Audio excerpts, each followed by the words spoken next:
তোমাদের অনেক অনেক প্রশ্নগুলোর মধ্যে একটা কমন প্রশ্ন হচ্ছে, আপু তুমি গরুর মাংস খাও কিনা। অবশ্যই আমি এটার উত্তর অনেকবার দিয়েছি, রেসিপিও দিয়েছি ফেসবুকে। তারপরে আজকে একটা রেসিপি নিয়ে হাজির হয়েছি, যেটা আলু দিয়ে রান্না করব। আর হ্যাঁ, আমি গরুর মাংস খেতে পছন্দ করি, এটাও আমি বহুবার বলেছি তোমাদের। হাড্ডি ছাড়া 1 কেজি গরুর মাংস কিনে নিয়ে আসা হয়েছে বাজার থেকে।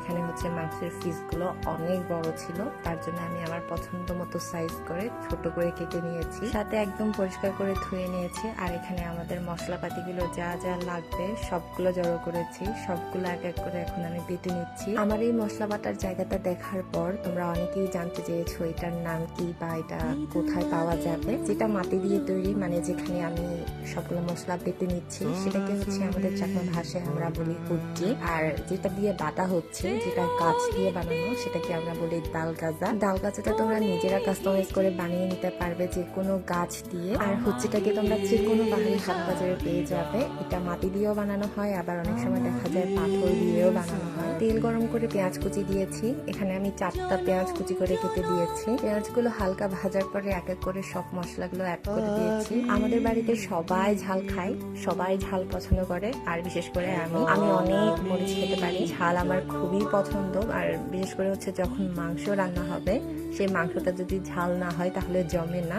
তার জন্য আমি এখানে অনেকগুলো কাঁচামরিচ বেটে দেওয়ার পরও আবারও লাল মরিচ পাতা অ্যাড করে নিয়েছি। মশলাটা ভালো করে কষিয়ে নেওয়ার পর অল্প একটু পানি অ্যাড করে নিয়েছি। চামচ দিয়ে ভালো মতো নেড়ে চেড়ে ঢাকনা দিয়ে থেকে আবারও অনেকক্ষণ কষিয়ে নিব। এখন অ্যাড করে নিয়েছি গরুর মাংসটা। মাংসের সাথে মশলাটা ভালো মতো মিক্সড করে ঢাকনা দিয়ে থেকে রান্না করব। তো আমি যখন এই মাংসটা রান্না করছিলাম, তখন মাংসে পানি অ্যাড করার আগেই মাংসের থেকে অনেকটা পরিমাণ পানি বেরিয়ে গিয়েছিল, যেটা তোমরা দেখতে পাচ্ছ।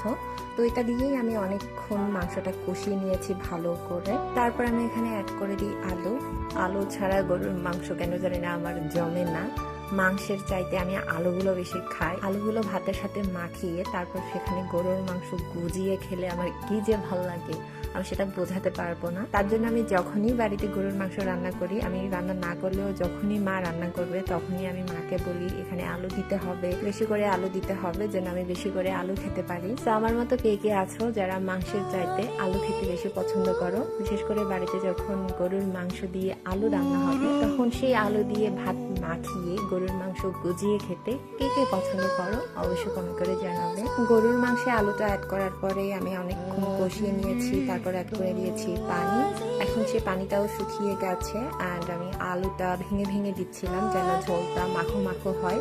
আমার এভাবেই ভাল লাগে খেতে। গরুর মাংসে আমি কখনোই পাতলা ঝোল খেতে পছন্দ করি না। ঝোলটা একটু ঘন হবে, আলু দিয়ে মাখো মাখো হবে, আমি তখনই খেতে পছন্দ করি। তরকারিটা নামিয়ে নিয়ে জাস্ট গরম গরম পরিবেশন করেছিলাম গরম ভাতের সাথে। আর আজকের ভাতগুলো একটু ডেকোরেশন করে নিয়েছি, দেখতে খুবই ভালো লাগছিল।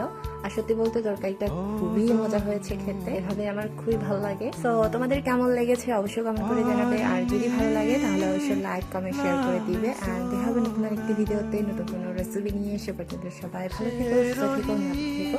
টাটা।